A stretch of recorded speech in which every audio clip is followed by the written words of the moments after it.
Call this meeting of the school committee for the city of Lewiston, Maine to order for Wednesday, February 9th, 2022. Would you join me in the Pledge of Allegiance? Pledge allegiance to the flag of the United States of America and to the republic for which it stands, one nation, under God, indivisible, with liberty and justice for all. Thank you.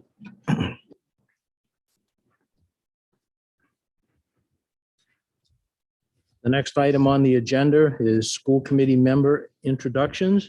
And we will start with our student from the high school.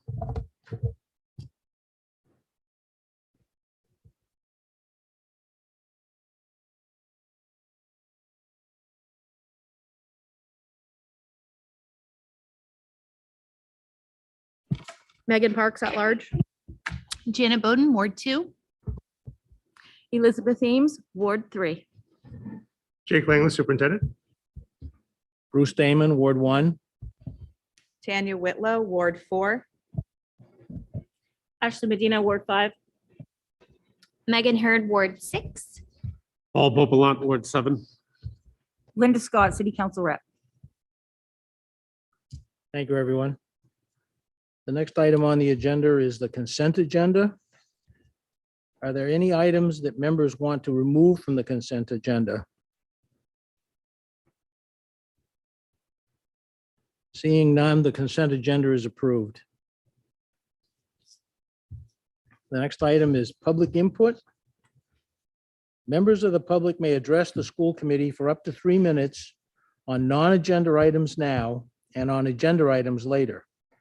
Comments that pertain to staff, personal matters, or student issues should be directed to the superintendent or the appropriate staff member of Lewiston Public Schools.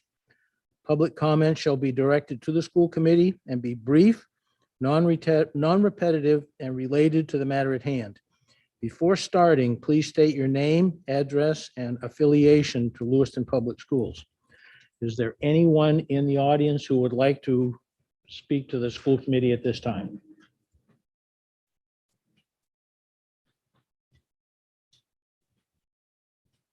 Seeing none, I'll close the public input. Next item on the agenda is to recognize Lewiston Public School staff. We have a fair number tonight, which is great.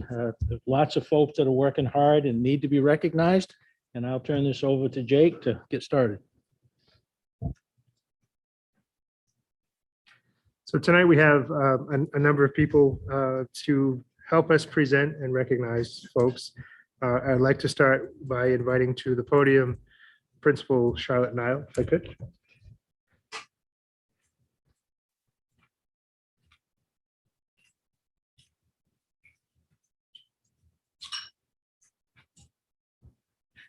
So I'm Charlotte Nile, principal at McMahon, and I'm recognizing Tim Smith tonight. So I'm going to have you come on up.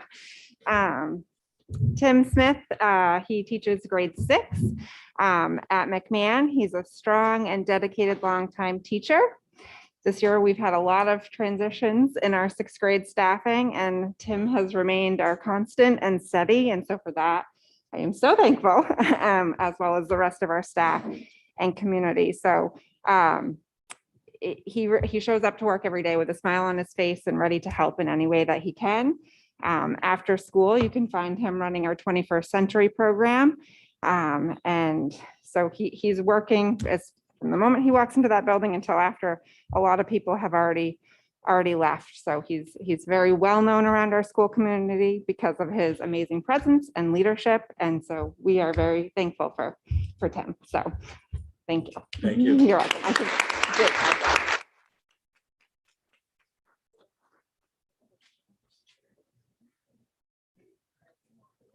Doing good. Yeah.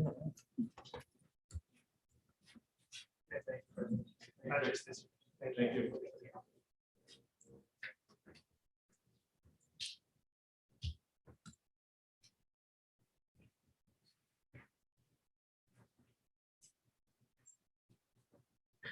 And next up, we have Principal Jim Cliff.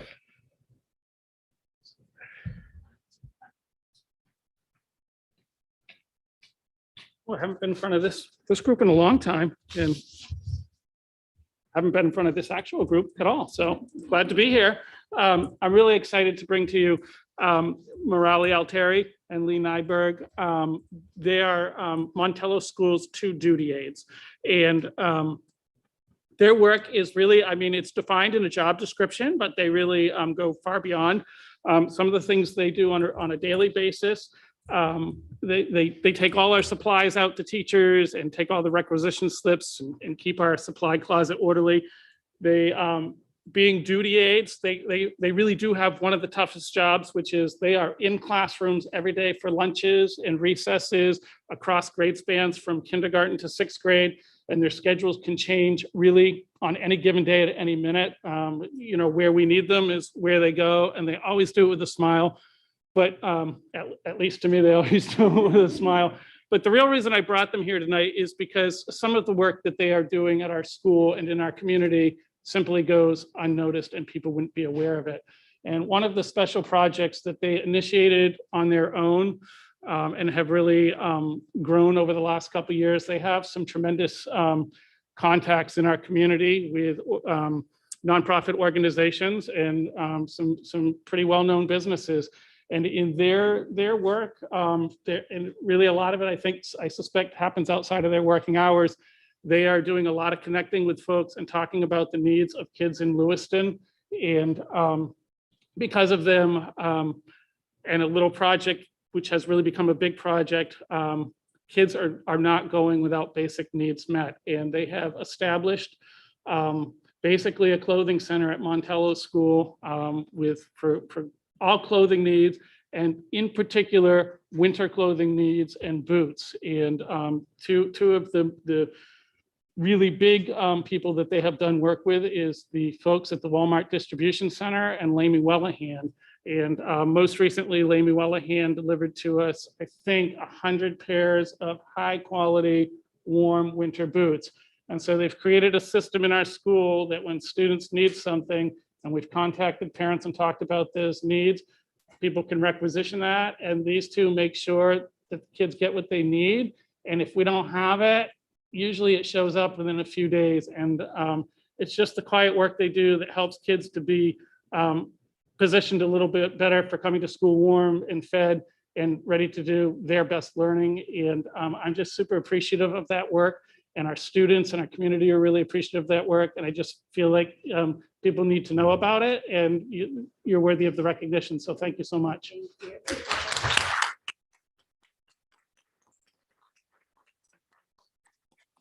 get like a little picture moment or something.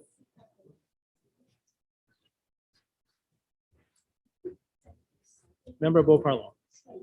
Yeah, for the community here, I'd like to dovetail on that just a moment. I was in Montello School a couple of weeks ago doing some NEAT testing, which if any of you are familiar with that is a every 2 years testing of 4th and 8th graders. And I happened to visit Montello, and I was just so impressed with the staff, with the caring, with the commitment. It was really heartening. I went to see 2 former students of mine that were teachers there. One, Miss Hathaway, I did catch up with her, and the other, Mr. Gibson, who was the phys ed teacher, and he was out on an appointment. So I go into the gym, and there is our principal on the floor with little kids doing stretching exercises. It was just very heartening. The caring I saw, there was a girl that bumped heads, a little tiny thing. Again, I'm used to high schoolers where we'd say, you know, suck it up, deal with it. But she bumped heads with another little girl. And the teacher there was just so compassionate. Oh, does it hurt? It wasn't done on purpose. And he said, may I check to see if there's any cut or anything? And it was just so good. So I really, sometimes we get caught up with the Nancy negative sides of things. But if you were to go in some other role and just see what's the good things that are going on. So I'm sorry to take up the time, but I really want to go on record of saying there are good things going on in all our schools. And I saw firsthand at Montello. Thank you, Paul. Next up, we have someone who's representing multiple schools and multiple programs, but recognizing a number of folks we have coming up to the microphone. Special Ed Director Kirsten Kraft.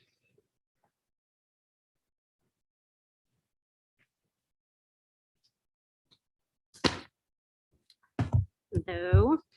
I just want to first start off by saying that this was really hard to pick members because honestly, our special ed department as a whole over the district works so hard. They're understaffed. I could give out hundreds of awards tonight, so it was really hard to pick just a handful. So you're going to get 7 total. Hopefully it doesn't take too long, but these people are really deserve the recognition. So first off, I'd like to call up Jameer Hall, who is an ed tech for the Functional Life Skills program at Lewiston High School and a unified basketball coach who just came back from a game in Poland. So I'd like to recognize you, Jameer, for supporting students. So I decided to recognize you because you're someone that students actually want to really be around. When I think about Jameer and all that he has to offer the district, immediately last year comes to mind in my previous role as an AP at the high school. I was in charge of the remote learning in the building, and I used to walk in with Jameer teaching students that were fully remote at home, and they were totally engaged and loving it. And he was so awesome with them. It gave me goosebumps to watch. So I really think that was amazing. You also are heavily involved in the unified basketball program at LHS, and you're a great coach who both students as well as student buddies look up to. So thank you for that. This school year in FLS, staff indicated to me that there was a need for a strong, skilled role model figure for some students enrolled in the program. When asked, the students reported Jameer as their safe person who they could confide in. When I heard this information, I asked the LHS supervisors and the BCBA to move Jameer's schedule around to support these students every day, all day. So it totally messed up his whole schedule. He accepted with grace and brought new ideas to the table on day 1 to make programming better for these students. Jameer, thank you for that. I want you to know that it is very evident you are skilled with building relationships and getting on students' level to foster academic growth. You also have a natural skill with students and focus on social emotional health and learning. Our BCBA has reported to me that you are great to collaborate with and bounce ideas off of, and she appreciates you as well. Lewiston High School and LPS is so lucky to have you.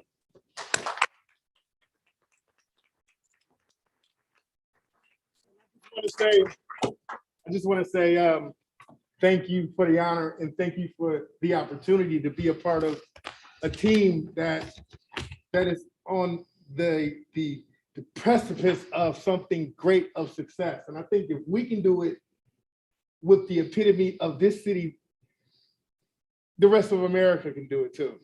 So we can show them what and how. Thank you. Next, I'd like to call up teacher at McMahon, Tara Moore.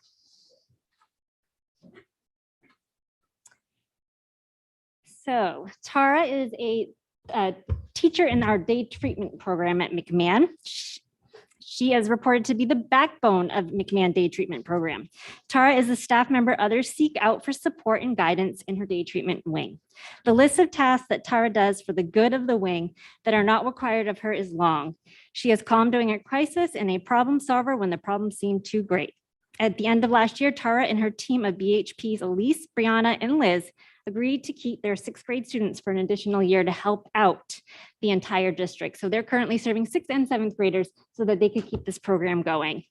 Their attitude of let's try it is an administrator's dream come true when you are in a difficult situation and need a solution. So thank you for that. Even though I wasn't a part of it, I really appreciate it. This has been a monumental task that this team has made look easy when it really isn't. Thank you for all of the additional hours you have spent in order to keep our students in district. I sincerely appreciate this additional task you took on during a very difficult and challenging time. McMahon and LPS is lucky to have you. Thank you.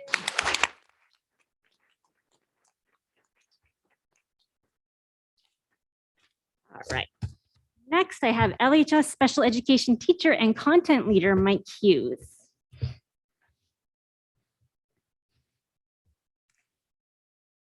So Mike Hughes has worked at Lewiston High School as a special education teacher since 2002. Prior to that, Mike was a special education teacher at Martell Elementary School. Having had the pleasure of working closely with Mike for almost 20 years now, I can pretty confidently say that I Do not think that I have ever met someone that does not like you. You are extremely kind, caring, and sincere. I do not think that there is a day that goes by that Mike does not help at least one person, if not multiple staff members at LHS. He mentors all of the new teachers in the department by helping them with their paperwork, testing procedures, and so much more. He helps support staff in so many ways, whether it is to best support a student or even on how to make their schedules work a little bit better in order to best support their student. You don't have to do that. So it's recognized. He listens to teachers not only in the special education department, but in every department. There is nothing that he would not do in order to help somebody out. Over the years, Mike has been a constant for the special ed department at LHS. Mike, I want you to know that I sincerely appreciate you and all that you do for the district. Lewiston High School and LPS is lucky to have you. Thank you very much.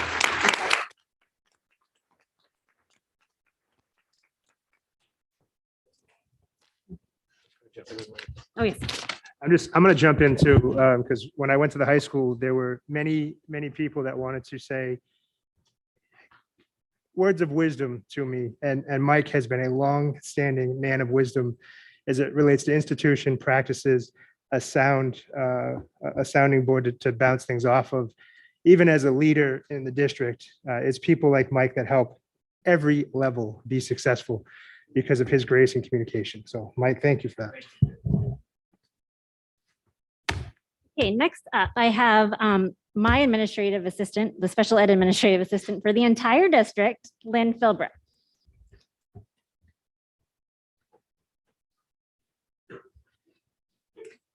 So I would like to recognize my administrative assistant, Lynn, who has graciously helped welcome me into my new role with open arms and has been more than supportive. She is the true backbone of the special education department for the entire district and does so many things behind the scenes that others are not aware of. She is just awesome and super helpful. I tend to respond to emails late at night once my children are in bed, and I will forward emails to her and ask her questions. She always replies almost immediately, which I tell her she does not have to do, but she always says it's okay. Don't worry about it. She does the same with my text messages. She helps me follow up with things and always reassures me that it is going to be okay. We got this. Lynn, I just want you to let you know how much I appreciate you and all you do for me and the entire department. LPS is so lucky to have you, and I am too.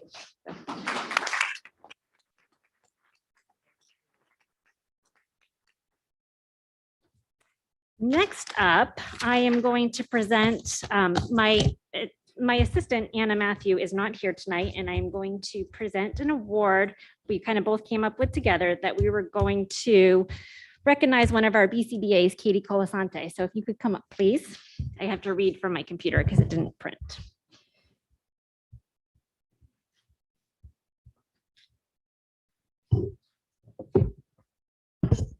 Katie always goes above and beyond in her role, but this past year, she has taken on so much to help out our student and programs. We have limited space and programs. So Katie has been working after hours to help support a student who is receiving tutoring while learning how to do school. Katie helps train new BCBAs, teachers, and BHPs. She has helped us develop a system to better coordinate and track incoming CDS students and to improve relations with the school sending students to us. Katie continues to work tirelessly with her team at Farwell as well as the district. She is a leader and has a kind heart in all situations. I feel fortunate, this is coming from Anna, to know Katie as a professional as well as a person. She always puts students first, and we are fortunate to have her on our special education team. Thank you, Katie, and LPS is lucky to have you.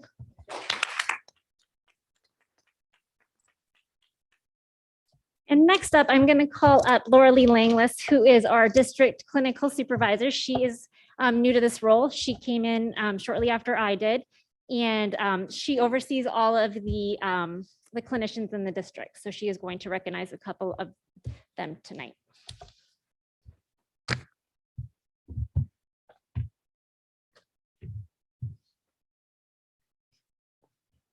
Hello. So I wanted to recognize two of our day treatment clinicians, the only two day treatment clinicians, Julia Riley and Janice Dumays. I'll do them as a team because I was a part of that clinical team till a couple of months ago.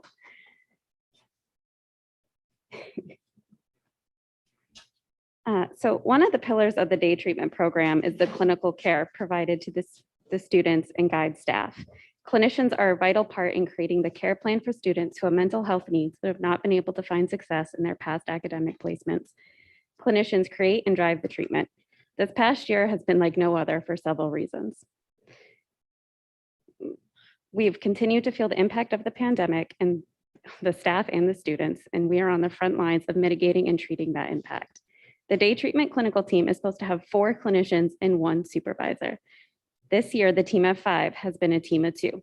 And Janice, this lady, and then Julia Riley. So they come in every day ready to support the neediest of children. And they come in knowing that they're going to be short-staffed, and they do it anyway, and they do it really, really well. They're the biggest advocates for the children and making sure they get what they need emotionally and academically. This school year, due in part to their efforts, care, and leadership, 2 students have graduated back to the mainstream, and 3 more are on their track to do the same. Janice and Julia made being their supervisor easy and rewarding. I'm proud to recognize them for their hard work and enormous effort they've put in this school year.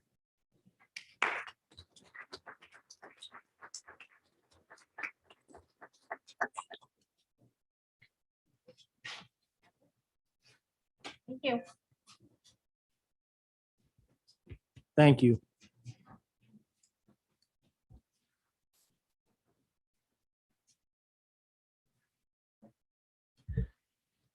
We do have just a few more, and I'm curious if we could get our 3 SROs to come to the podium. SRO Keith Cowett, Jeff Burkhart, and Ken Strout.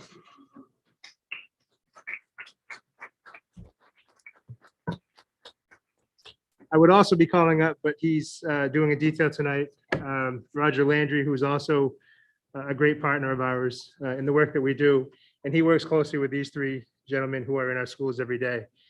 I didn't write a long speech because I work with you all, I feel like every day, in and around the safety of our schools, de-escalating situations, building relationships with students, connecting us to useful information, and being a presence that helps our schools feel safe, welcoming to all of our students and all of our staff. It would go, I think it could go without saying, but my appreciation for you and our school district's appreciation for you is immense. And working so closely with you on situations, especially as students have come back in the building full-time around COVID, to see kids give each of these gentlemen a high five, some of them giving hugs, even though Ken doesn't always like it. But our kids really appreciate and enjoy you. And I think that that's the goal of having our SROs in schools, is that connection to kids, that friendly face, that sense of safety, but also their ability to de-escalate and respond and be effective in their craft. So to all 3 of you, I've worked with a lot of SROs, and on behalf of Lewiston Public Schools, we want to thank you and appreciate you for everything that you do to keep our schools and our community safe, and also building that relationship with our kids. So thank you.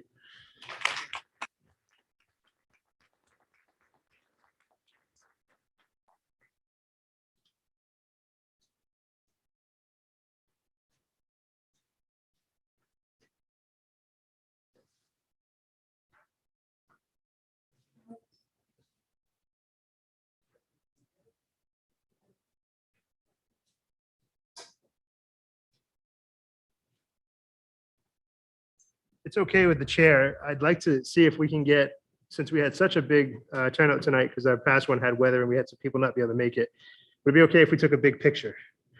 Would all of you be willing to do a picture? All right. Karen, where are we going?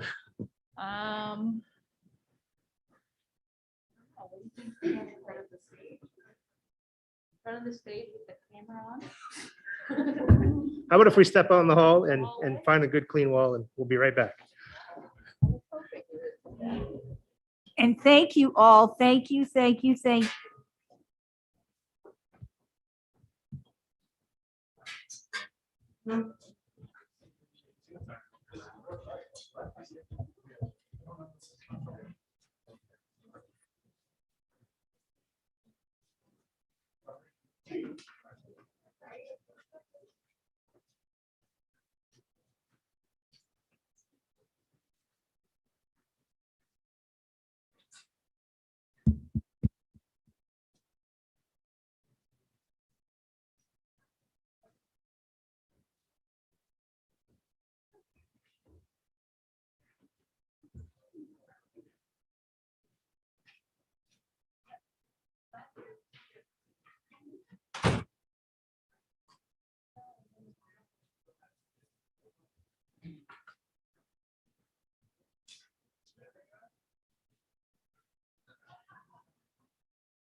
Okay, well, we can say thank you to everyone that was recognized. They're a really important part of Lewiston Public Schools.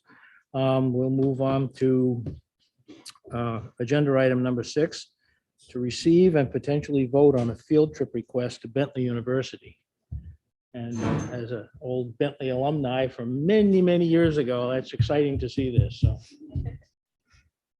All right, so we should have Jerry Gibson to present.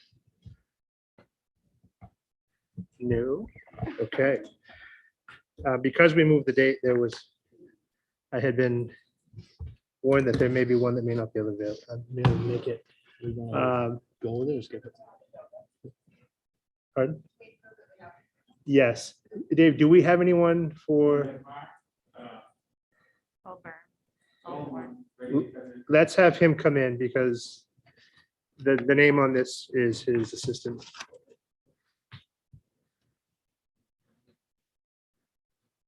I shouldn't say assistant. It's he has a title. It's in the rank of the JROTC. So Mark's going to join us up here. Hi, Mark. He's on mute.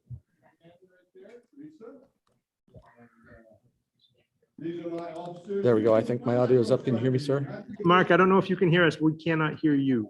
You're just unmuted. So How about now? Can you hear me now, sir? maybe it's on our end. Get some monies, get a certificate. Are you able to hear me now, sir? Yes, all set. Thank you.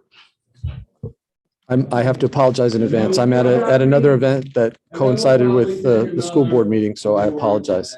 But I'm not leader on that show, but we are going to take photos. That's okay. So that's all I gotta say. I was just gonna see you. Request to travel to the College and Career Exploration campus tour to support Air Force JROTC, Esprit de Corps, and unit cohesion at Bentley. Yes, sir. That's at Bentley College in Waltham, Massachusetts on the 19th of February, a week and a half from now. We would have been on the last agenda for the schools committee, but we had some difficulties with orchestrating transportation. Hopefully that's ironed out. It is an out of town trip, Saturday. It's not an overnight trip though. We will attend to go to the college, and the Air Force Academy is playing Bentley College in a hockey game as well. So we're going to attend that as well. We would just be looking for a motion to approve or ask questions. Yeah. I just want to ask a question on this field trip permission slip.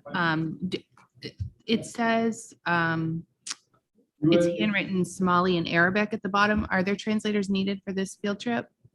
We had originally requested that as a courtesy to students if they chose to. I do have 2 students that had requested a Somali translation. I know we're a bit short on the time from now until the trip, but we're hopeful that that would be able to be completed. We don't need an Arabic translation, no, ma'am. So we don't provide it on the trip. It's for the permission slip form so that parents can sign off appropriately. Yes. That was what I was gonna say. Right? I'd like to make a motion then. Are there any other questions or comments from the school committee? Mr. Beauplan. Thank you. What is the ratio is 2 adults to 15 students? That's in the parameters of. Yes, it's well within our policy expectations. Yep. Anyone else? Take a motion. I'll make the motion Is there a second? to approve. The second, Mr. Bullparlow. Any other comments from the school committee? We will, I think we start tonight with Ward 2. I think we start tonight with Ward 2. Ward 2? I vote yes. Yes. I vote yes.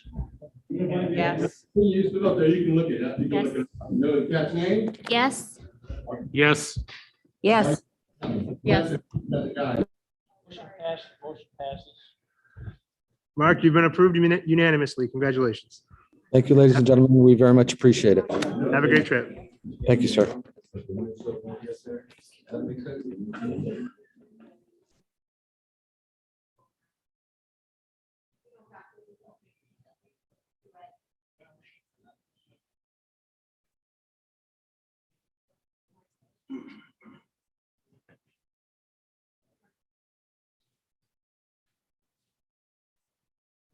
Yeah, we can change that up if folks are willing to, if folks would like to just use a show of hands for this. I'm okay with that, if everyone else is. Okay, well, we can, that'll help a little bit, I guess. The next item is to receive and potentially vote on a field trip request for the Thomas Cup at Thomas College. And we have Nick Beauchene coming up to the podium to share this request for field trip. Hi, everyone. Nick Beauchene, English teacher at Lewiston High School, speaking on behalf of our team, hoping to go to the Thomas Cup.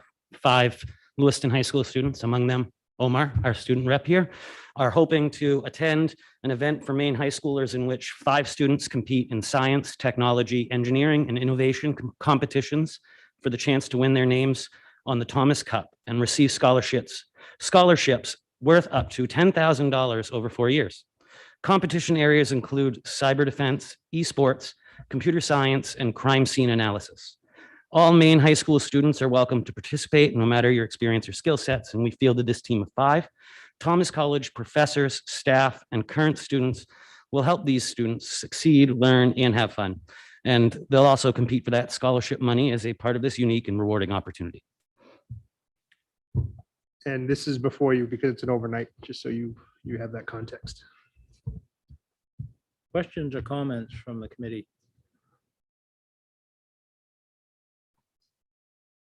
Seeing none, yes, Omar. Yeah, yeah.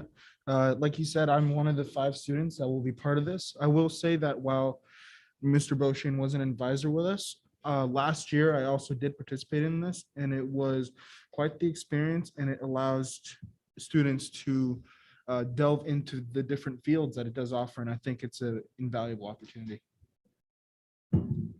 Thank you. I'll entertain a motion. Ms. Ames, Yes, motion to approve. I'll second it. and a second by Ashley. Any further discussion? All in favor, show of hands. That's unanimous. Thank you all very much.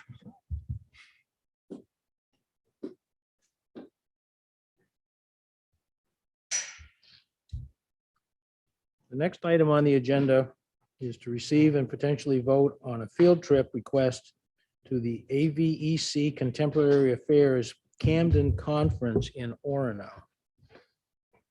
Hi, Keith Avec, social studies teacher at Lewiston High. So the Avec program is kind of a collaborative with our area, some area schools like Edward Little, Levitt, Lisbon used to be a part of it, and Oak Hill, and we're run by phenomenal educator Aaron Towns from Edward Little. And we've aligned our yearly curriculum. So it's a gifted and talented program. We meet once a month, normally at Bates College, but during the pandemic, we've moved to the Auburn Library. And we've decided to align our curriculum with the annual Camden Conference topic. So Camden Conference is, really internationally recognized conference. It's nonprofit, nonpartisan educational experience, really to sort of foster informed discourse on world issues. They have speakers from all over the world. So this year's topic is Europe challenged at home and abroad. The keynote speaker is the current ambassador of the European Union to the United States. Some of the other speakers are, there's a former ambassador from US ambassador to the Ukraine, some professors from Harvard and Oxford, folks from think tanks like Brookings and Carnegie Europe. So top people in their fields. And what we'll be doing is attending the conference from Friday, the 25th to Sunday, the 27th. So we'll be staying up at the Black Bear Inn in Orono. And the conference this year is going to be at Strom Auditorium on the UMO campus. They moved it with the intent of hopefully having more room than their usual digs in Camden. But with Omicron, they decided to go fully virtual. So we and a few other students across the state, and I assume a few dignitaries, will be the only ones in attendance live. So that'll be kind of cool. Otherwise, everything is taken care of through the Camden educational support that they get. So our hotel stay, the fee to attend the conference, which is normally $150 per person. Every meal, snacks, beverages will all be taken care of by the Camden Conference. So great educational experience. We did attend a few years ago, pre-pandemic, and took a couple of years off and are looking to attend again this year. Questions or comments from Mr. Beauplan? Yeah, I'm personally very familiar with the conference, Aaron Townsend's work, and the kids have come back very excited and very charged.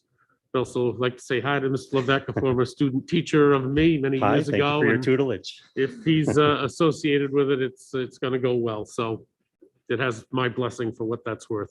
Thank you. Any other comments from? I've attended in the past, and it's definitely a worthwhile, energizing experience. So I'm so happy that the students will get to go. Good. I'm not familiar with it, but it sounds like a great program. It is. Anything else? I need a motion. Ms. Whitlow? Yeah, I move that we approve this field trip. Okay. I'll Do we have a second. We have a I'll from second Ms. if you need Ames? one, yeah. Okay. Any further discussion? All in favor? That's unanimous. Thank you for your support. Thank you. Hope you have as good a time as it sounds.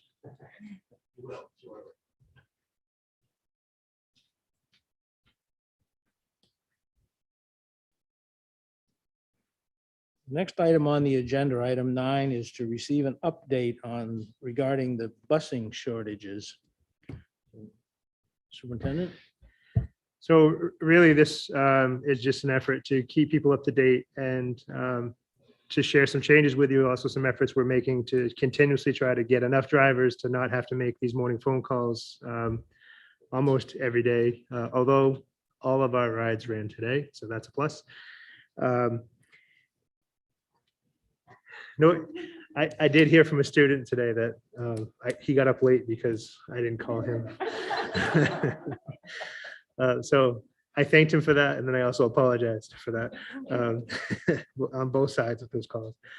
But I want to be upfront with you, let you know that we face some shortages that we function off of, but that fall outside of our contract. And so these are the components that land in our after-school programs.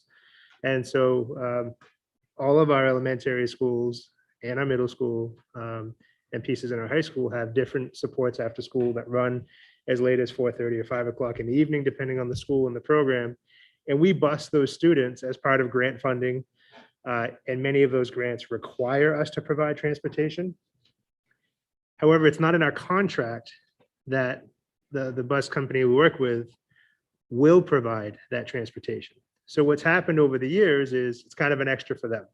We book it, we pay it kind of like we would for an athletic team to go elsewhere to compete. We book these buses for after school runs and we pay as we use them.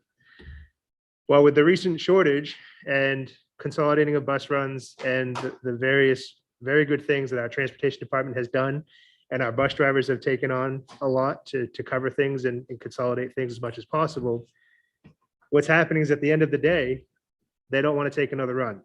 And many of them have tried to cover things, and we've just gotten to a point of shortage where certain people have left and certain things are being covered. But we are up against a situation in which we're figuring out how we can continue to provide the after-school programming, but providing the ride is not a given. We have explored other alternatives. I don't have all those answers back yet, but Alyssa Roman, our transportation director and nutrition director, has made calls to other outfits, Northeast, other places in the area to see if we can charter things and do things a different way. So we are working on it, making efforts. We've also had a meeting, we've discussed potential for rotations or coming up with some kind of cycle where the busing that is available will make it so that each school rotates through. Any of those options are complex, but I just wanted you to know, and also to say out loud to the public, that we're doing everything we can to provide those rides and maintain that after-school programming that we value. But if we don't have drivers, we will not be able to fulfill that. And what we're asking within the contract to make sure in-person education happens during the day and cancel as few of those rides as possible is a big strain on our bus partners. So wanted to share that so everybody knew, if you get phone calls that, the after-school program is not happening, what's going on? The answer is we don't have drivers for some of these runs, and it's becoming increasingly more challenging. Janet? Maybe this has been answered before, but I still want to ask. I was recently speaking to a member of the National Guard who was just stationed in a hospital and has no hospital experience. And I kind of joked about, well, would you rather be driving a bus? Because maybe we could enlist the National Guard to help drive buses for our district. And he laughed and said, I actually have a license for that and I would prefer to do that. So I'm just wondering, is that something that we have looked into as a district, even just for the morning runs, maybe kind of keeping in mind that some of the bus drivers don't want an additional run, like maybe they could just do an afternoon run for after school if we enlist the National Guard to do our morning runs? Is that an option? I have more responsibility and authority than I want some days, but I don't have the authority to enact the National Guard. But can we ask? Like, is that well, I'll say this, that a while back, I would say in the December timeframe, there were conversations amongst the superintendent's groups that were being escalated to the Commissioner of Ed and to the governor. And there were discussions about activating the National Guard in Maine for buses.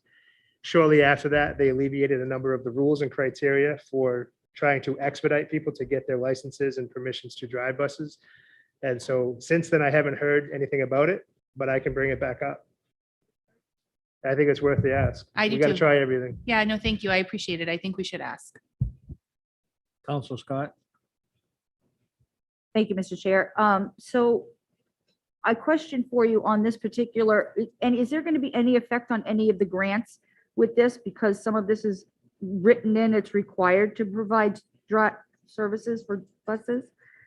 It's a great question. It was my first question when it came up, because these grants, they do have provisions and rules around them. And one of the things are the district will provide, the grant will provide. And certainly an item on that is transportation, amongst other things. And so Karen worked with her team to dig into that to make sure, since this is beyond our control and we are indeed making documentable efforts to provide it or create some kind of scenario where we can maximize what we have, it is permissible within the grants that we're working out of. They also recognize the shortages, and it's not just here. But we did inquire because that was one of our concerns, that we risked funding for programs that we find to be greatly beneficial to our kids.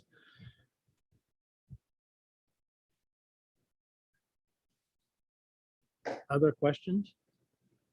Yes, Sam. Thank you. Just for clarification, you said something about the programs not happening. Is that what would happen? There's no program if there's no transportation? Or is it that you have to figure out a way to get kids around, but the program still exists? Uh-oh, did I? How about did both? I step on a bomb here? So in our efforts to coordinate, and Karen probably best to follow up, but in our efforts to coordinate what we do have, Mhm. it could result in, we have a program and run kids from one school one day or 2 days or 3 days or a week. and then we move it to another if that's what makes the most sense, given enrollment, participation, who can't get a ride, absolutely can't get a ride, those Right. kinds of things. Right. We want to maintain whatever programming we can. Yeah. We have everything in place to do it. We have the grant funding, we have the staff, we have the stuff, Right. we have the space. So it may lead to people needing to find rides or carpooling with neighbors or things like that. But Karen, do you want to add to? So I'll just say to the question about the grant, this has not impacted the 21st century programming, which is the grants that you're referring to that require that's part of our responsibility is the transportation. So currently that program has not been impacted, but it could be impacted tomorrow. You know what I mean? It just hasn't happened that a bus driver who drives for that program has been the one that has left. Currently, we do have students who have not been able to participate in programs. It's not that the program has shut down, it's that the students have no way to get home if we don't have transportation. So in one situation, it may have been a couple of days and they were able to work things out. In other situations, we have one at Montello right now. We're working really hard to find an alternative because we have kids, a significant number of kids that are not able to participate because they don't have a way to get home if they don't ride the school bus. So it's not the answer I want to give you, but that's the reality of it right now. And right now it's determined by which bus and which driver are willing to do that or not do that. So and Hudson's well aware, that we're trying to make some shifts and things, but we already were short and we had large numbers of students on buses already. So.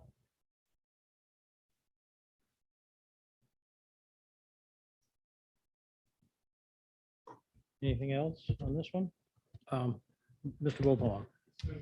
I may have missed some of this with my hearing issues, but we have 2 vans per school. Can they not be used to transport small groups of students, or what exactly is their use? So we do use those vans to move kids around on a pretty regular basis, daily. We're putting 60 to 80 kids on buses at that point in the evening. And we're talking, again, pretty late.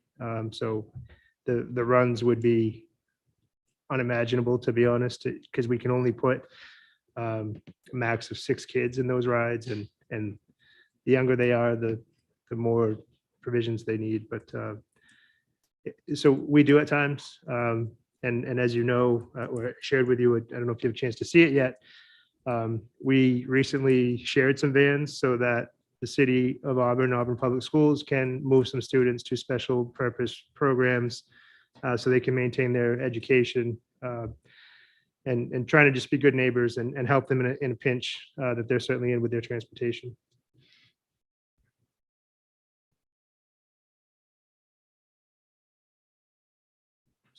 Yes, I wanted to bring that up on how admirable that is that you jumped in on that the spirit of cooperation that I hope will be a 2-way street with Auburn. Thank you.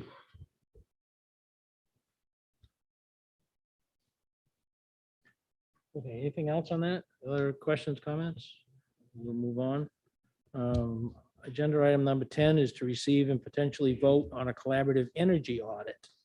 This is in conjunction with the city. So I'll kick it off and refer to my memo, but I'll also be trying to pass the mic to Chair Damon and potentially Chief Operations. I don't know, sorry, Executive Director of Operations. The names are getting me tied up sometimes. Bill Grant, who can go up to the podium. But essentially, there's energy audit that's being done. And when I say energy audit, I don't want to be that limited in scope. And I think this is where Bruce and Bill can come in. But the project is with Johnson Controls. And essentially, there's a cost to get them on site to do the work that they're going to do. And we have an opportunity to kind of jump into the agreement if approved, to save significant funds because we don't have to get them here because they'll be here, but also work through some audit information that will help us with our facilities planning and I think Bruce and Bill probably can share more expertise around that.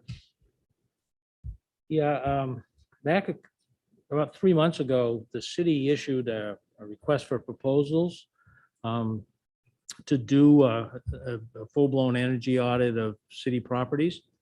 And there were 5 companies that I was on the selection committee of that. I was asked by Ms. Hunter to help with that, and I was happy to do that.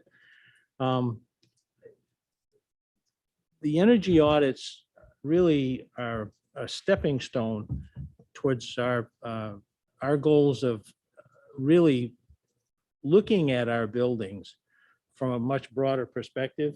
These energy audits are almost like a 30,000 square foot look that allows you to see the big pictures, the pieces that can save significant dollars. The other thing that was exciting about it, and it's one that we had touched on in the last term, was the potential for a community solar farm. The city and the Johnson Controls, the company that was contracted, potentially could be in partnership of building a community solar farm here, potentially on the landfill. So rather than buying off somebody else's, investment up in wherever, West Farmington or in the middle of nowhere, this would be a local project. There's 2 other local projects being done currently, but this would be a new one that was really more dedicated to allowing the city and the school committee to share in the expertise and savings, and to allow us to dovetail all of the value that we can get out of consolidating the services of one contractor, so we get a common look at it. We had 5 proposals, 4 really good ones, and it was tough to decide. It bounced around a little bit, but in the final analysis, I think we got a really good company. The Johnson Controls is a massive multinational company with lots of expertise. They're doing a lot of stuff with the city with cameras and access control and stuff and things like that currently. And I've known of that company in my career for at least 40 years. So they're not some fly by night, Johnny come lately. So there were 3 really, really strong candidates to do this work. I think it was some real advantage to it. There is a cost. I think as you saw from the memo, the cost is $75,000 for the school side of the study. But had we tried to put an RFP together and try to solicit these same responses, it could have cost us that. We wouldn't have anything to show for it other than we'd be at the selection place now. Well, then we would be incurring the cost. So dovetailing off the city's RFP made perfect sense. 90% of these big studies that are done like this are community-wide. They almost always include the school department, because let's face it, we have 2.5 million square feet of space. This is new, so this one is very low on the totem pole, but some of them are not. And some of them could really use the expertise of looking at them. How can we save energy dollars? How can we become more environmentally friendly? And how can we have a better understanding? The old message that if you can't measure it, you can't manage it. Well, there's a lot of stuff we can't measure. This will help us get started. I'll turn it back to Bill. Bruce, every time I was thinking of something I wanted to say, you did a good job of highlighting that. But I think it's important to know that we're going to go down this road, big picture planning anyway. And by the city putting out the RFP and having selected, that whole process is done. So we were able to piggyback right on that and get a jump on this. And if you look through our LCIP projects that we put forward for the upcoming selection process, one of them is looking at our facilities. And this energy audit piece is the first part. This looks at the whole envelopes of the buildings. and gives you that idea of, how you're saving with lights on, but also how you're saving with windows and everything. So it's a project that we're going to have to do. And this kind of coincided at the right time. And, from the fiscal standpoint of the $75,000, I think Superintendent Langless talks about in his memo, but we do have funds that we can use this year to cover that cost. So. Ms. Scott. Thank you, Mr. Chair. So can I just ask a question on the LCIP? Is this going to eliminate the line item in the LCIP that you were referring to, or is that an additional cost that's going to happen in the future, or you're still looking to have happen in the future? We could still have that happen in the future, but it'll significantly kind of change what we initially put in that proposal going forward. So it will, that particular piece of the plan gives you kind of that long-term look of, when you're going to have to replace a boiler. It's going to happen, right? But this kind of helps you get that schedule in the LCIP. That helps you get that schedule of maintenance of buildings and things. And if I may also Can I ask just a add- question. I'm sorry. I just want to add to what Bill had said, just from an LCIP perspective. For many years before I was in this chair, I heard city ask questions like, why don't you have a 5, 6, 7-year plan? And so this is our effort to get the information we need for that 5, 6, 7-year plan that we've never had. Since I've been here, I've not seen that multi-year approach with the big picture items, with a deliberate, intentional plan around not asking, like we had to last year, to replace a boiler system right now at the middle school because it is going to fail soon. And so we've gotten through this winter. We weren't sure where we're getting through this winter. I hear Bruce knocking. I like to think that I don't believe in that, but I'll take it. But for the city and for our taxpayers to hear this information and that facilities assessment is built around the information we need so that we can come forward with a thought out, well-planned 5 or more year plan financially and also with a facilities sense to it. I really appreciate you saying that, because that's exactly what my next comment was going to be. This is something that has been discussed for many years to ensure that the school department is looking at that future. We talked about it on the planning board. It's been talked about at the city council level for quite a long time. So I think this is actually a really, really good thing.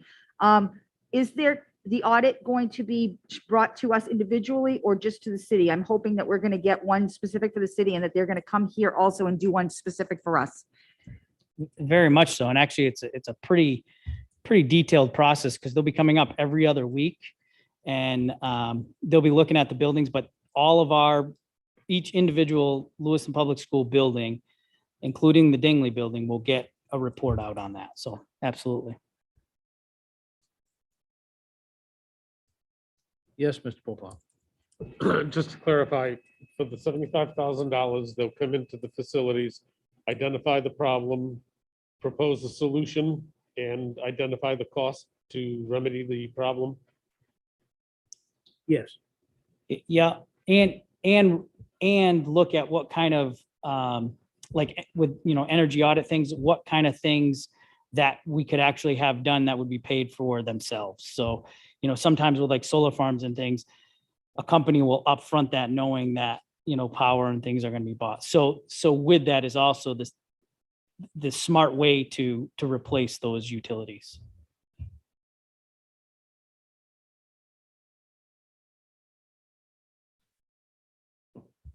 Yes. Do you know if any of the proposals that came to you offered a 0 fee to come in and do your audit for energy? Do you know of that? That was not, when you do these investment grade audits like this, there's a huge expense involved.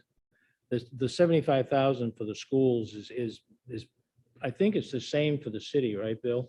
So the total cost of doing all of the city's buildings, including the schools, is about $150,000 in engineering fee. Because this is an engineering audit. This isn't just somebody walking around with a heat gun just saying, oh, look at this. This is far more intensive and more higher scrutiny than that. And this is what's considered an investment grade audit. these investment grade audits, you could actually, if you had to, you could take them to the bank and you could borrow against them because of the high quality and the value of them. Okay. And what if you had a company that came to you and said, we're not going to charge you $75,000 to do an energy audit? That's part of that RFP process. They put the information out. The city worked through that. And I don't know if Bruce or Bill have more, but that RFP process is pretty dynamic, and it's an open bid process where people submit things and then they evaluate them through a specific metric. And I think Bruce was part of some of that work connected to the city. So that those RFP processes, they do that. I was not part of that to know those specifics. There were the companies that put the proposals forth, probably just to put that proposal together so that they could even be judged on whether or not that they would be approved. Probably each of those companies invested $10,000-$15,000 in just putting the proposals together. It's not cheap. It was pretty substantial. I mean, most of the proposals we got were a couple of 100 pages long, multiple examples of things that they had done and found, their staff resumes and all that stuff. It all takes time and costs real money to put them together. I only know of one of these audits, and it was not really an investment grade audit that was done for a building, and it was a very small single building. And that was it was for a nonprofit. And that is the only one that I'm aware of that ever was done for nothing. Okay. These things cost significant money to do. So the only reason I'm questioning, my husband works for a mechanical electrical engineering company. And when I got our agenda, he was like, what? I kind of made this face and he was like, what's that face for? And I said, we're doing to approve an energy audit. And he was like, oh, and I was like, but it says it's $75,000. And he said, why are they charging you $75,000? My company goes in and does audits for free. So they're doing it currently in an audit with Miami-Dade Community College in Florida. All of their locations doing an audit at no cost to the college. Like there's no upfront cost that there. So I'm just trying to understand, like, if there's companies out there that don't charge, you know what I mean? We could be using that $75,000 potentially somewhere else for another potential line item. Like, and I don't know. I wasn't a part of the bid process. I know zero about energy audit. I'm just asking this as like, if someone came to you and said, I want to give you this for this, but, and they come to you and say, actually, no, it's for free. You would ask questions. Yeah. Correct. There was an open RFP process. There were at least 30 companies that were addressed directly by the city with specific invites, and 5 responded. So, you know, they did an appropriate public bid or public response for it. I don't know who he works for, but they evidently they were not one of the ones that responded to us. So, you know, I mean, we can only deal with what comes to us. And it's not, I'm not saying like, I would think it would be a conflict of interest for his company to even approach it as I'm on the school committee board. Like that would be a conflict of interest. I'm just saying, like, as a general person of the public, if someone says that it's potentially, they offer the same services for free, that's my only concern. Generally, what happens in these, and I've been involved with quite a number of them because of my work. There's an upfront agreement that if you're doing the energy audits at no cost, it's because you are also going to be the one that's locked in to do the repairs and replacement and the work. So free may be a point of discussion. There's several companies that have done them for the university system, and the initial studies are free, but then they're locked in sometimes for as long as 10 years of doing all of the rest of the projects or actually managing the solutions. So maybe the energy audit is free, but the solution's not necessarily so. And you're locked into a single vendor when you do that. This is not locking us into using Johnson Controls for the solutions. This is only locking us in to get the information to create the solutions. Thank you for the clarification. Nope, no problem. So I just have a general statement. It's not so much a question. But I'm having a hard time with the $75,000 after last year's budget failure that happened. I just feel like there's a lot of pieces of pie right now that we want to take care of in this district. And I'm not saying that this isn't important, but I feel like there are bigger fires in this district, and $75,000 is a lot of money. Like that's a staff member that we have underpaid teachers and underpaid ed techs. And I just feel like spending $75,000 this year or in this budget year coming up, I can't vote for this. I just can't. So I'm just going to put it out there that I will not vote for this. I do think it's important later on. I just don't think that this is the year to do it. Ms. Scott? Thank you, Mr. Chair. So I just want to say that I understand what you're saying about the cost, and that, you know, there might be other things on the table that are far more important, and I don't disagree with that whatsoever. But what I'm going to say is that this is a cost that we are doing with the city. So first off, I think that we're actually going to find that we're doing a great savings by doing it in collaboration with the city at the same time with the same company. I also feel that when I read the report of what the deliverables were by this company and how these are going to affect the facilities of our buildings, which are just, in my opinion, just as important as the staff and everybody else. If we don't have good facilities, we can't have a staff or students in our schools. And I personally feel that with everything that I'm reading here on this proposal, I can't say anything about the company itself because I wasn't part of that RFP process, but I have been part of those processes in the past. And I know that it's not an easy thing to go through to look at all these companies. I do appreciate all the work that was done on this. And I actually think that this is something where we're looking at the future of our schools.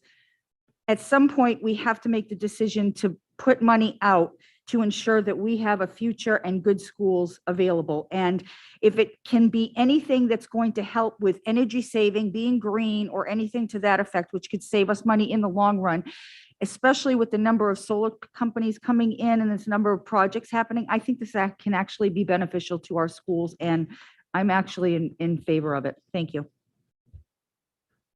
Ms. Hurd? I have two other questions. With the energy audit, do you know if they talked about electric car charging stations at schools? Do you know if that's part of that? That may become one of the solutions. It wouldn't be, but there are none that I'm aware of currently at any of the schools. So it wouldn't be you wouldn't pick them up in an audit other than as a recommendation going forward. It wouldn't be part of a solution because they don't exist at this point. Mm-hmm. Okay. And then my second question is, you said this is just to provide a scope or a recommendation of what should be done.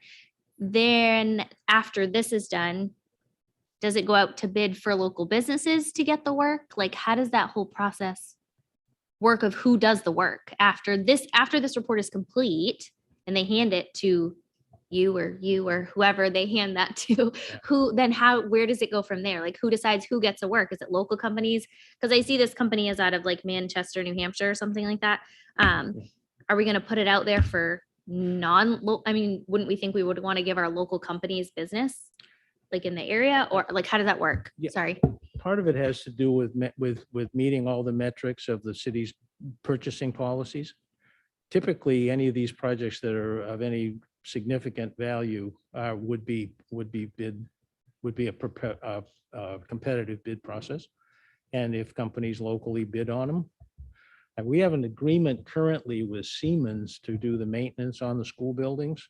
And the city has some agreements with Train and with a couple of other companies.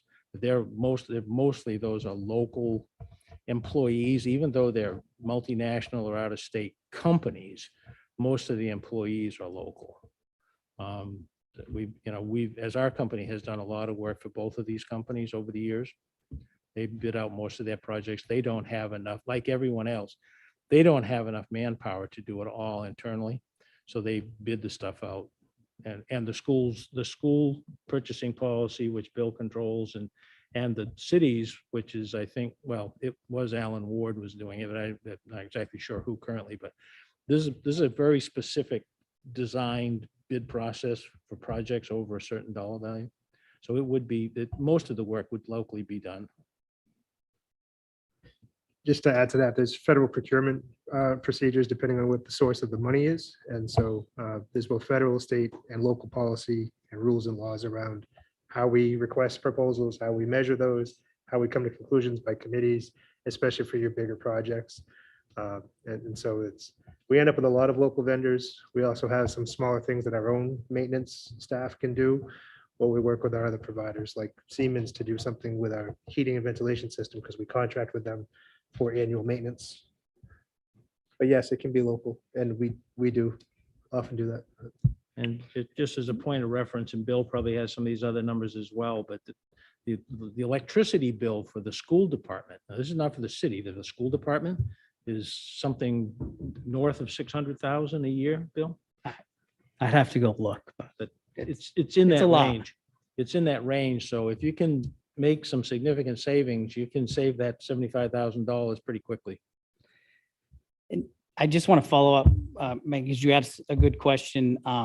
So everything would go out for request for proposal for purchasing. That's anything over, I think it's $20,000 has to go out for that request for proposal. Unless there's something proprietary that is in the building that, you know, you're requiring a software from a specific vendor or whatnot. One of the questions that actually came up when we were talking with Johnson Controls was we do have contracts with Siemens. Some of their controls are proprietary. And like, how are we going to play in the sandbox together? And Johnson Controls, you know, knew that. They know that they have, you know, with proprietary things that they have to kind of remain that business atmosphere. I think sometimes when we look at the shortage in our workforce, that kind of plays in our favor in something like this, because if a contractor doesn't have enough people to do a job, then they're going to have to borrow from who was their competitor last week to get things done and things. But that did come up, and they, you know, they have to honor those proprietary type things. So it's a good question. Yep. Sorry. And I'm very ignorant when it comes to energy, but I just want to make sure we had talked briefly about some like software and stuff in the school systems that are like, we're having to upgrade every year. Like it doesn't work.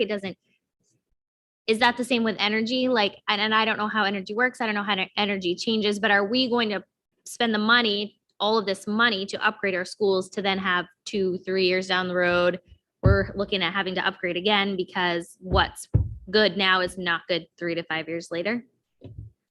Well, I think that one of the things that we know is that the control systems that control the ventilation, the heating and cooling in these buildings, the ones that have cooling, they all have an end of life. You know, any of us that was working with, you know, Windows XP, all of a sudden, well, you know, technology moves on. It's the same thing is true with anything that we have that is technologically driven. Dave lives and dies with it every day. And some of the systems that we have currently are end of life, but there are also some of the systems, like part of what's at the high school is original to the building, nearly 50 years old. And you can't even get parts for it. It's like thinking you were driving around in a 57 Chevy and thinking you're going to stop at the gas station and get the parts you need to fix it. So a lot of this stuff does have a finite life. There have been for years, there have been a couple of platforms for controls that everybody thought was going to solve the problem, and it hasn't yet, but they've continued to work on it. There's no magic wand that says, okay, this fixed it. It's like with everything that from the cameras to access control to environmental controls to everything, it changes so fast that yeah, it does start to get out of hand at times. But typically we look at these systems having 10-year life. That's been the history, at least in the last couple of decades. You get 10 years out of them. No different than, you know, with your computer. You know, if you have a laptop, how often do you have to change it because it just won't continue to work? It's the same thing. I mean, we can't, and there are some federal regulations from a homeland security issue, that there are some things that the school departments have to replace regularly because they can't be supported from a security standpoint. And so some of that gets out of our hands completely, is you can't leave that in service because somebody can break through into it. And if you don't think much about it, think about somebody breaking into the water department's software and upsetting the water system, or all kinds of different stuff. So, yeah, regardless of what we do now, when we do it, there will be a finite life to it.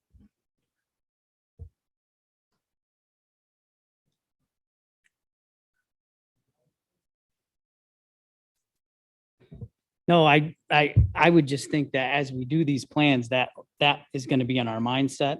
And I think, it makes our facility committee teamwork that we do, outside of these meetings in the facility group. I think that this starts to set those agendas as well, so that we are being that proactive and we're not getting ourselves caught with something that's like, oh, well, now it's on to something else, and now it's on to something else. So that we have all those options in front of us and we can make the best informed decision. So. The only thing I want to add is whether it's this conversation or others around LCIP or whatnot, we don't have the conceptualized information that I think that we need to make a smart plan. And we have good facilities. We definitely want to protect them. And this is that effort. So we're not looking up to say that the furnace is going to die. The roof is so old or so dilapidated that we can't have students in that space, or it creates water damage and mold and all of those kinds of things. So I'm not saying this audit will control all of those things, but I think with the cost of energy skyrocketing, I don't know if you've seen your CMP bill lately. I know I've seen mine. It's definitely grown a great deal. And that same ratio of cost structure is not all that different for us as a public school system. So when I heard energy audit, and I think that maybe I didn't use the right term for that effort, the other document in your packet has a little more information from Johnson Controls specifically. But having this information will allow us to plan. I'm not saying it will all be achievable, but it'd be nice to know that we're hitting the right things along a time frame before they fail on us. Ms. Scott? Yes, I'd like to make a motion to receive and approve a collaborative energy audit. I'll second that. Who did? Oh, you did. Thank you. I'm sorry. I couldn't see if it's. Okay. Is there further discussion? All in favor?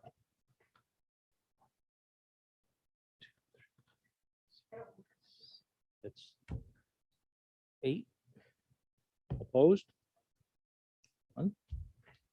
Okay. Motion passes 8-1.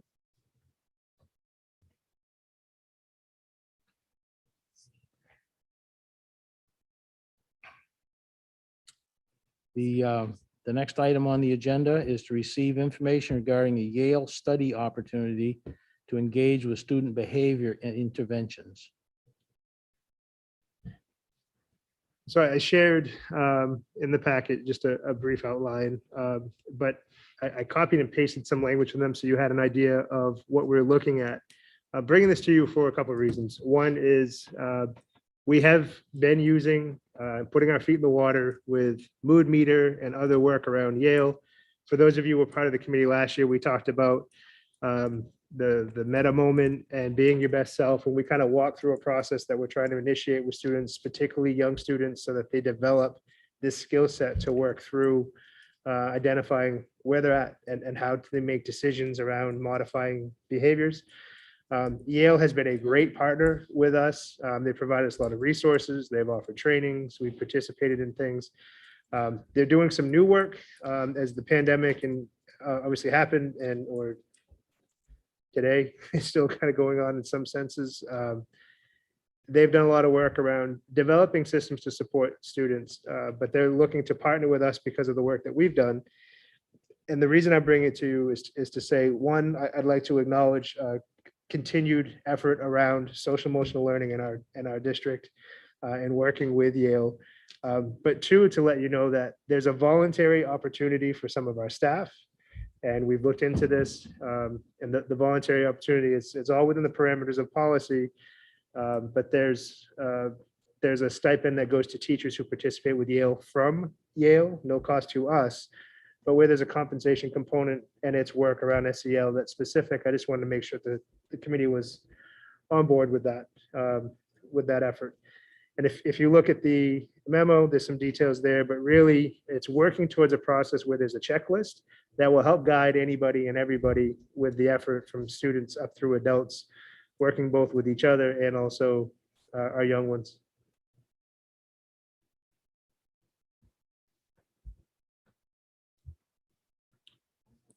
Questions?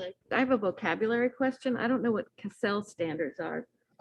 So I should, but I don't. So could you explain Yeah, that? so the Castle standards are just they're SEL standards that have been normed and they're used nationwide so that we're not just talking about social emotional learning, we have specific indicators for what components of social emotional learning. SEL is the same SEL. Yes, Okay. yep, you got it.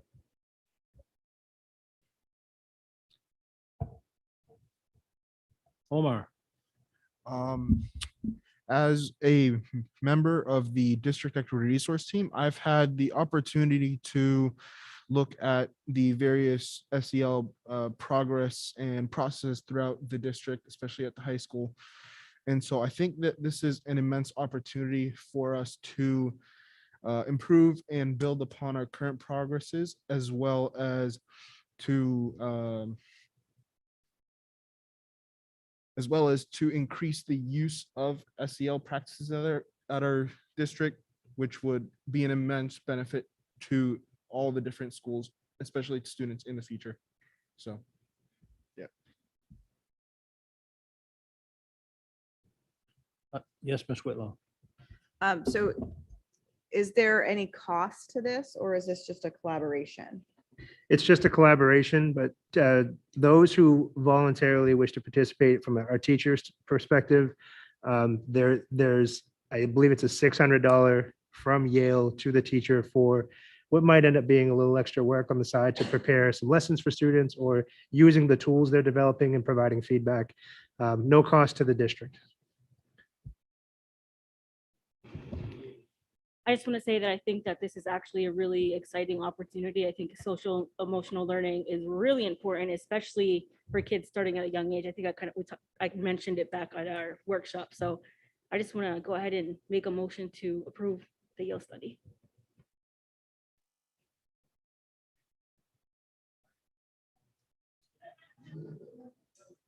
It really was just to understand what was going on, and because it's an opportunity for staff, but support of it, obviously, from this board is important for the staff to hear. So thank you.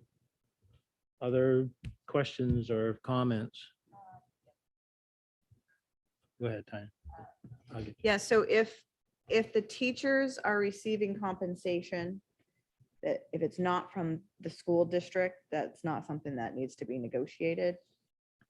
No, because it's outside of the umbrella of the contract, but because there's money involved, I thought it was appropriate to bring it up here. Because we do collaborate with a number of universities and other partners, but there's no compensation in exchanging. So it's outside of us and our collective bargaining negotiation process, but it's within our schools in that people participating will have that compensation coming from the Yale study. Megan? Are teachers selected? Do they volunteer? Like how is each person chosen? So we've just asked if people want to do it. Yale has not really narrowed the scope. I think they would love it if all of our teachers or many teachers were involved. I don't anticipate having a huge turnout, but they haven't said anything about a narrow scope around this. So we're just asking for volunteers. Janet? Yeah, my question was just similar. I didn't know if there was a cap on the number of teachers that were allowed to volunteer for this. I can potentially see many teachers wanting to do this for a stipend of $600. That sounds, nice. And what they're getting out of it as well. But I just didn't, I kind of had the same question, like, are the building principals going to pick? Like, is is the sky the limit on how many people can volunteer for this? Yeah, my understanding is the sky's the limit. I think Yale would be jumping for joy if they're watching this meeting thinking that all of our teachers were going to do this. I will add, though, that the $600 piece, while that's built in, I think that's built in responsibly because there's some added asks of our teachers or our staff involved. And I think that there's a lot of teachers who are well-intentioned, might want to do something like this, but may not feel like they have the time right now. So it's a little bit of an incentive, but there is some extra work to it. But I have not heard anything about caps. And Karen, I don't know if you've heard anything about caps connected to this project at all. I've not. I've not. Anyone else on this one? Okay, Let me just say something. yeah, absolutely, Ms. Knight. I spent some time in McMahon's ELL program this week, and I can see how this is built in, and I really must say I appreciate it very much, and I just wanted to have a moment to say that. Thank you. Anyone else? Yes, sir. Ashley? Just a question. Would there be an opportunity for some of these teachers to maybe like teach this stuff to high school students, and maybe they could volunteer and, you know, help the elementary kids out? Because I know my daughter mentioned wanting to work with the younger kids right over at Connors, and I just thought that'd be a really cool opportunity. So I don't know, maybe something to explore. Yeah, I like that. I like that a lot. Yeah.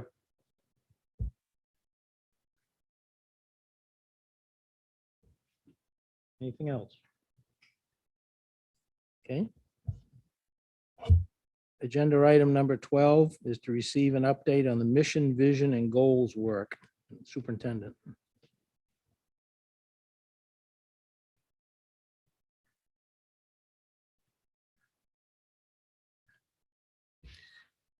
So just something I wanted to keep you posted on. And again, really an update. And I envision having another one of these, be pushing a survey out to staff. It's already built. Wanted to just share it with you first, but what we're working off of is this presumption that 3 years from now, our school system is really great, and asking people, what does it look like? And people from all walks of life and community members. This has come up with this group as part of our retreat briefly, and also with a number of subgroups that we meet with. So our different departments in our central office, this is going out to teachers. We've had teachers in subgroups, we've had parents, we've had community members, and there's more to come. But if you looked around 3 years from now and things are going really well, what do you see and how do we get there? And it's a conversation connected to building of a mission and vision goals, mission, vision, and goals.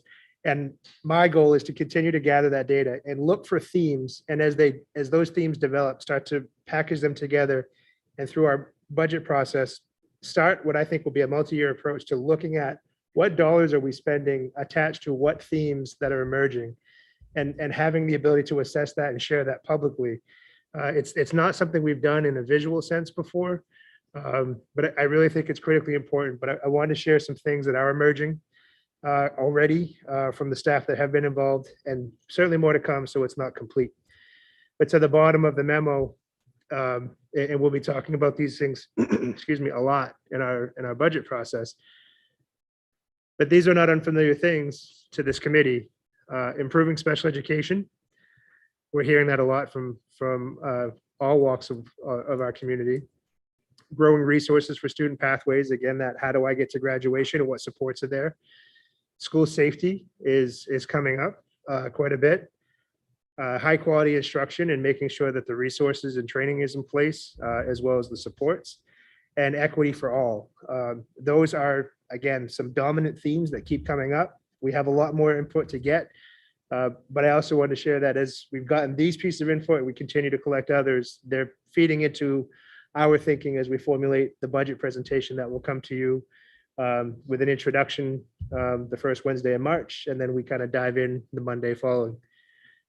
So just want to give you an update. That work's still going on. So if you see or hear about it, please participate in your various groups, and we're looking for that input. So thank you.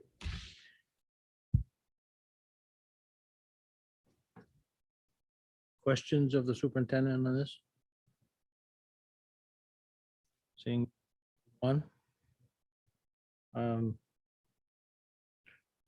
Report from the school committee chair. I really don't have much to report at this point. I would ask Jake, did we ever get any response from our letter to Commissioner Macon? We have had some dialogue with the deputy commissioner at this point, and we're still in dialogue, going back and forth with some conversation around some high quality professional development, and also trying to see, because of the unique nature of the way we made this waiver request, just how many days are we talking about, and where it was earlier in the winter because we submitted this in January.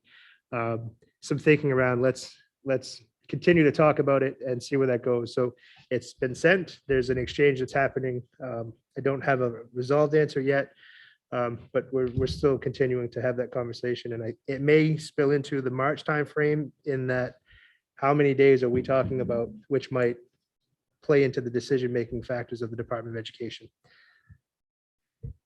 Because we had we had a snow day Friday, and we have a delay this week. Yeah, we had a delay. That's not a day that we have to make up. So right now we're at 4 days, 3 being weather and 1 being safety. Okay. Other than that, I really don't have anything other than that we're continuing to work on a number of fronts, and there's a lot to do. Superintendent's report.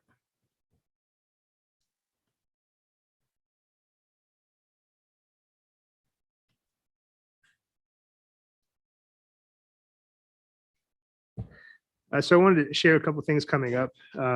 We have on the 28th of February, as part of our ongoing collaboration and dialogue around budget and the things that will impact certainly decision processes here, the city, and referendum. One of the challenges that we faced over the years is complications around understanding the tax calculation. And so we've worked closely with Heather Hunter, the city administrator, and she's going to join us on the 28th of February here at this meeting, so that we can get some new exposure to the current calculations and the models around that, so we have a good idea of what's coming up. I think that will be good to hear the process and also be able to ask some questions. And again, trying to keep those lines of communication open as we start sharing budget and goals, and have an idea of what the impact is locally. Also, this may come up by someone else. I hope I'm not cutting someone off, but I kind of pulling the mic from Ashley a little bit, who's been a good advocate for the sledding event that's coming up on Saturday.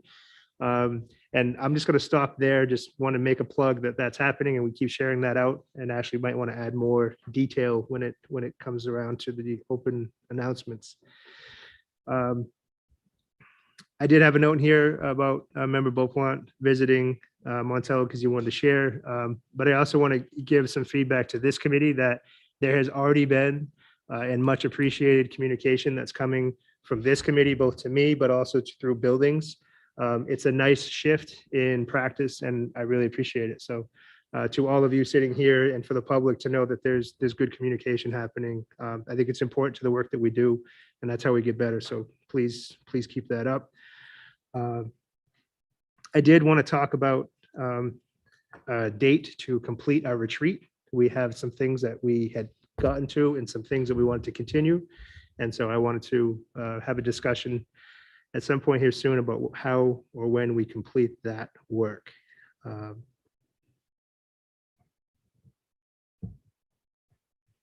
think that's it for now.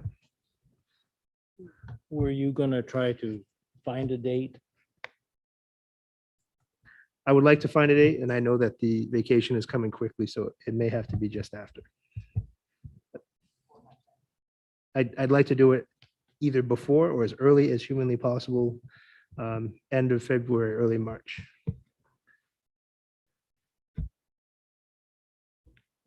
Okay.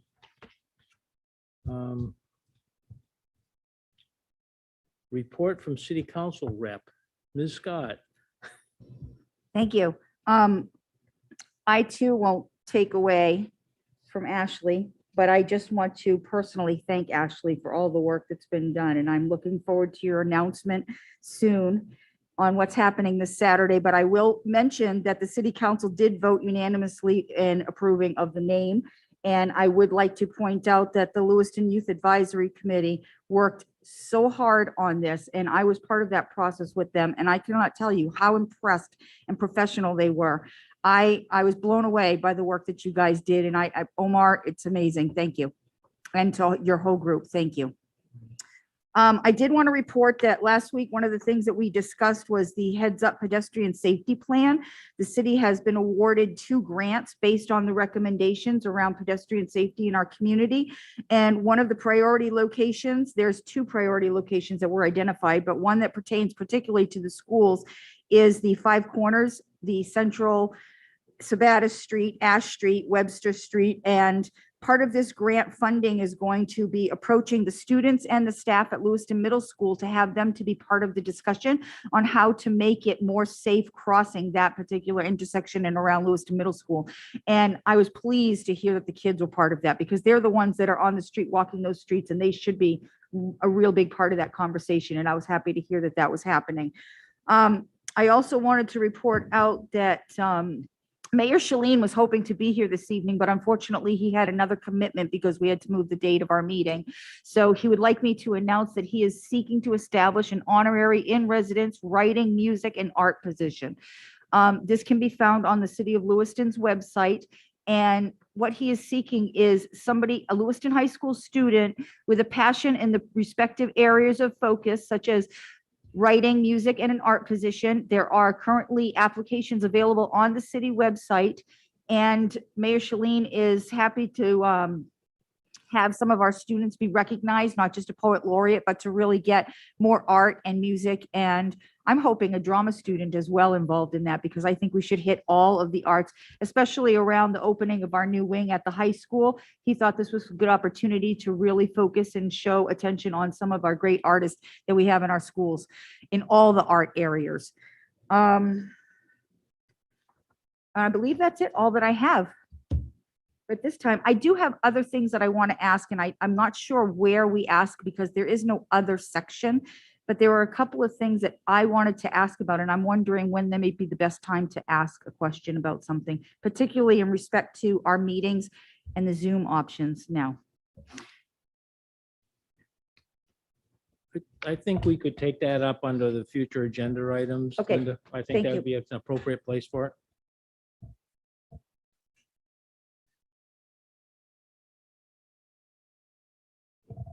Omar, student rep. So I will say, especially with the opening of the new wing, which is absolutely gorgeous, morale has definitely improved, especially with students being pulled out of the basement, and also with teachers, being given, the ones that didn't have their own rooms being given their own rooms. And in terms of seniors, with college decisions coming out, morale is already also slowly improving, but for those who still haven't received them, morale is still low. So I don't know if this would be something we would discuss here, or if this is something to discuss specifically with the high school. But if there would be a place to discuss either reducing a few of the graduation requirements due to the loss of credits caused by COVID, especially during March, which some students are still affected by, or to either provide additional support, either through accelerated programs or other means to give students a better opportunity to graduate. I think that would definitely be beneficial. And on another note, I have been receiving a lot of requests to mention that we do need a junior rep, especially with me being a senior and me being gone next year. It would be good for us to have a junior rep to be able to replace me and already know the processes and stuff for future meetings. And I know that Principal Putnam is typically here.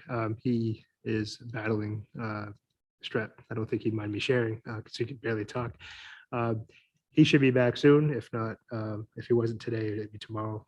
But to that end, we have had a discussion already, and our school counselors and other leadership are working on the junior rep. So that process has already begun.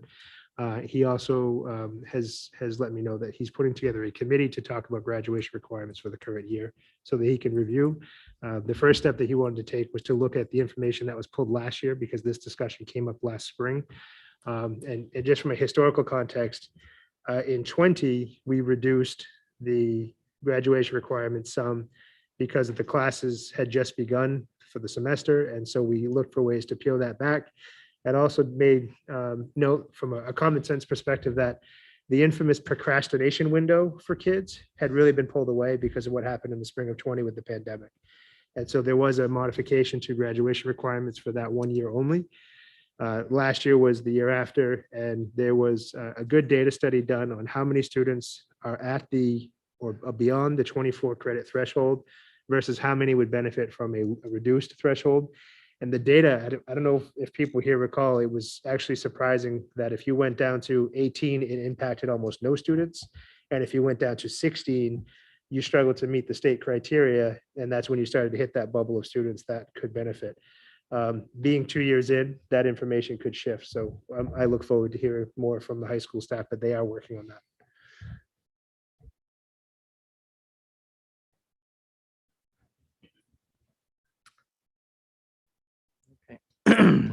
Next item is update from school committee subcommittees.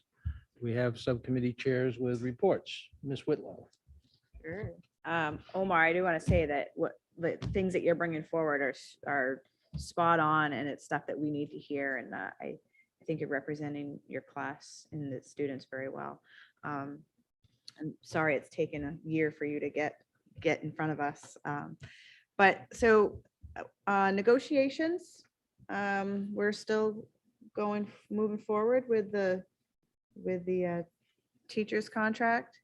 So hopefully we can get that done, and so we can move on to other ones. I think that's where it seems like that's what we're waiting on, is to finalize this contract before we indulge into all the other ones that are waiting. So policy committee, I know that Jake and I have quickly chatted about the Pledge of Allegiance policy. So we've kind of thrown some ideas around, and then I think we will be bringing the option to you guys maybe at the next school committee meeting. But we haven't really sat down as a full committee to go over it. And my suggestion with that, and I know Jake's been super busy, but the group that actually came with their concerns about the policy, I would like for their input before we bring it to the school board. So what else? What was that? The webinar. Oh, yeah. We had a webinar about, were you able to join for that? You were there? Oh, you were listening? Okay, fantastic. It was a webinar on negotiating in post-pandemic.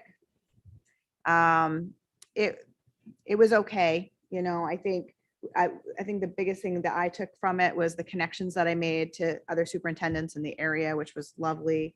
But it's always good to, if you're in negotiations, to have a fresher course once a year, every couple of years, just to kind of, you know, so it was good, but I think it could have been more. And I think, I'm just trying to think, is there any other subcommittees? Oh, dyslexia subcommittee.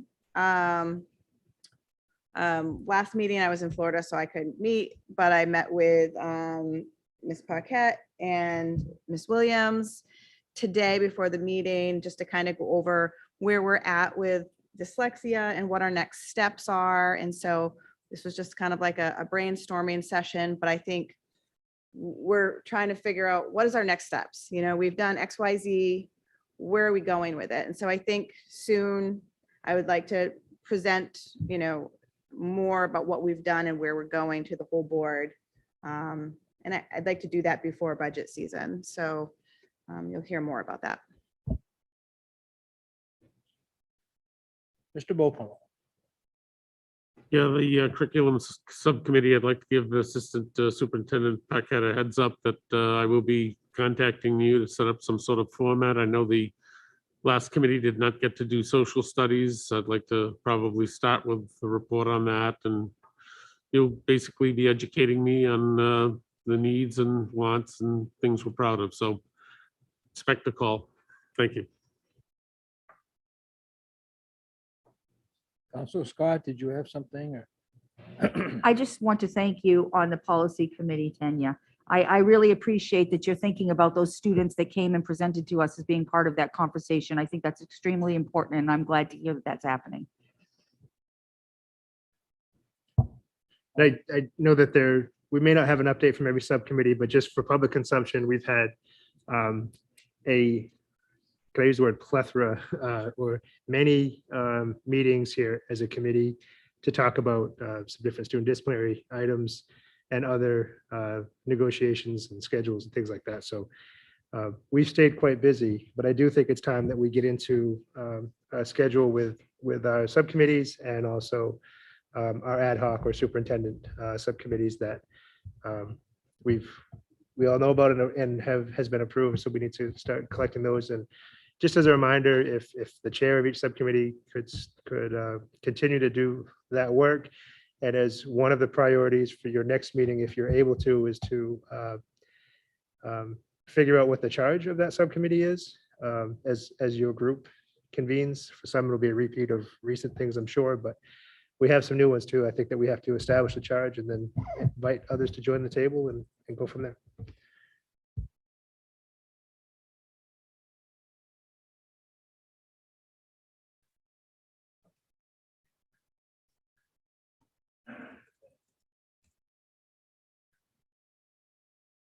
I think that's it for the standing committees at this point.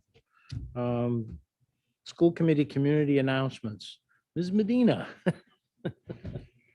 Thank you guys so much. As you guys mentioned, we are having the ribbon cutting for the new sledding hill and the new athletic field over here at 280 Bartlett Street.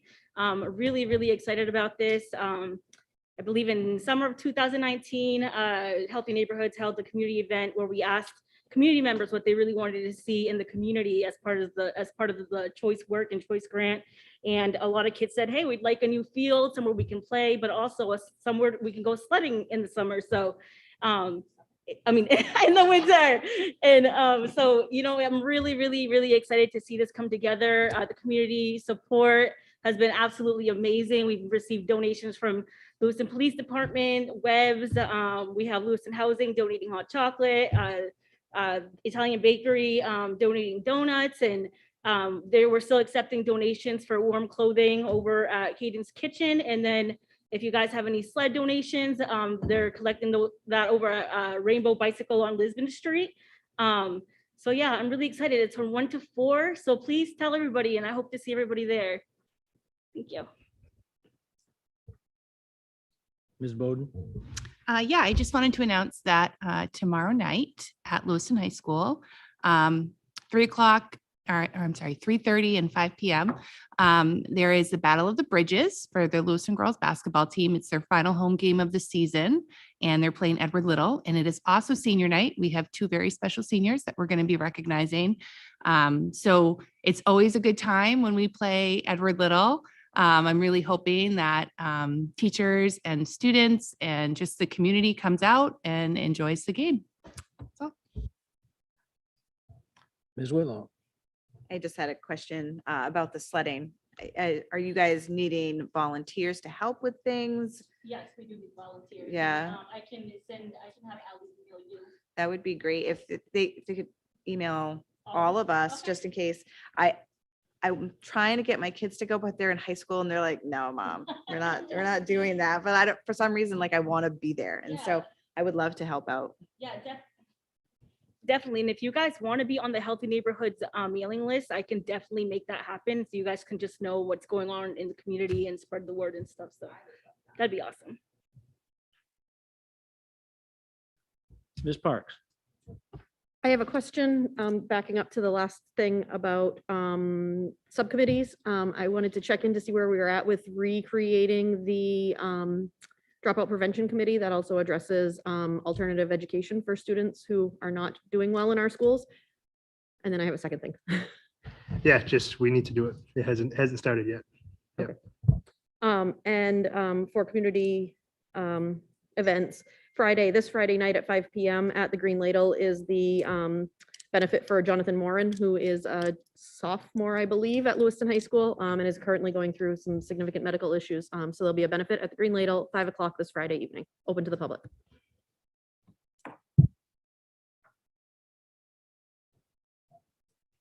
Anything else from anybody? Item number 19 is future agenda items, and I guess, Ms. Scott, this would be place for where you want to go. Thank you. So I had a question today. I had a community member give me a call and ask about the Zoom option. And I don't recall, and I may have forgotten, but I don't recall us having this conversation about no longer having it. So I went to the school's website, and it says that due to new procedural rules, all public comments must be made in person at school committee meetings. Did we vote on something that I don't remember?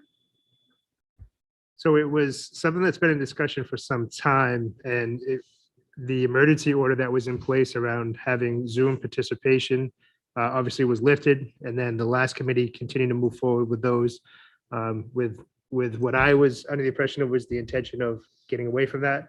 When we talked about procedural rules, I don't know that we said don't do Zoom specifically as much as this is how the meetings were going to run. So no smoke and mirrors from me. I don't operate that way, but the intention was to get back to regular meetings. And part of that discussion, we did talk about finding a new home, if you will, so that we're not continuing to use Connors long-term. Certainly, we're not there yet, but we are looking at the multi-purpose room or other spaces at the high school to outfit them with cameras so that Dave can start going home at night, because right now, he like the rest of us have already worked all day, and so that was an added piece of what the technology requires and personnel. And so that was the thinking behind it, that we get back to what it was before. We maintain recording and sharing and posting. That was the intent of that, but certainly open for discussion to the chair.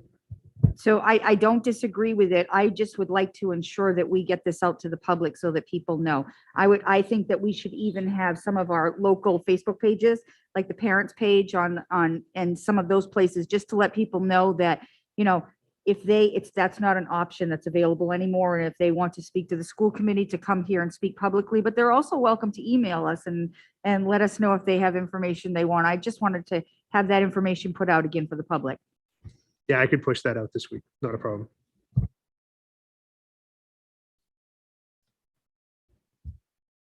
Other future agenda items that someone to propose? Ms. Ames? I don't know if this is a time to reiterate or whether it's only for new agenda items.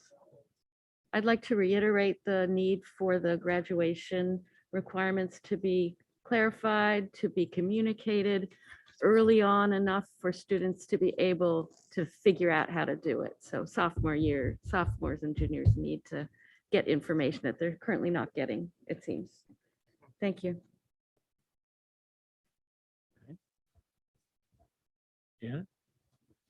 I know the superintendent had emailed us about masking and other COVID protocols. And so I just wanted to bring up as a future agenda item, and I know you're working on it, but I would like to bring up optional masking for students in our district.